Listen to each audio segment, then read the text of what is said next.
নাহমাদুহু ওয়া নুসাল্লি আলা রাসূলিহিল কারীম আম্মা বা'দ। প্রিয় দেশবাসী, আজ আপনাদের সম্মুখে এমন একটি আমলের কথা বলবো যে আমল করলে দারিদ্রতা তাকে কখনোই স্পর্শ করবে না। আল্লাহ রাব্বুল আলামিন তাকে সচ্ছলতা দান করবেন, অভাব অনটন থেকে আল্লাহ পাক হেফাজত করবেন, তার ঘরে রিজিকের বরকত দান করবেন, অভাব তার থেকে অনেক দূরে চলে যাবে।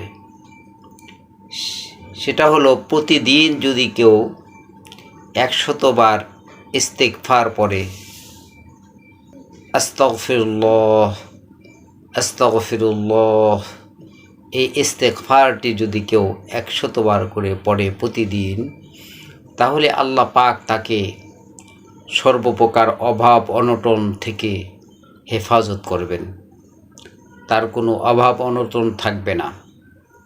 আল্লাহ রাব্বুল আলামিন দুনিয়া ও আখিরাতের সর্বপ্রকার কল্যাণ তাকে দান করবেন। তাই আমরা প্রতিদিন কমপক্ষে 100 বার করে ইস্তেগফার পড়ব। আর ইস্তেগফার পড়লে আল্লাহ পাক দিল নরম করে দেন, আল্লাহ পাকের সন্তুষ্টি হাসিল হয়। তাই আমরা সকলেই বেশি বেশি ইস্তেগফার পড়ব। আস্তাগফিরুল্লাহাল্লাযী লা ইলাহা ইল্লা হুয়াল হাইয়ুল কাইয়্যুম ওয়া আতুবু ইলাইহি। ছোট্ট ইস্তেগফার হলে আস্তাগফিরুল্লাহ। আর দিলে দিলে এই চিন্তা করা যে আল্লাহ, আমি অনেক গুনাহ করেছি, মেহেরবানি করে আমাকে মাফ করে দাও। তো আল্লাহ, তুমি আমাকে মাফ করে দাও।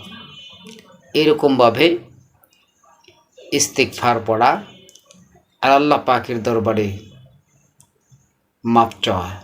আল্লাহ পাক আমাদের সবাইকে বেশি বেশি ইস্তেগফার পড়া তৌফিক দান করুন, আমিন।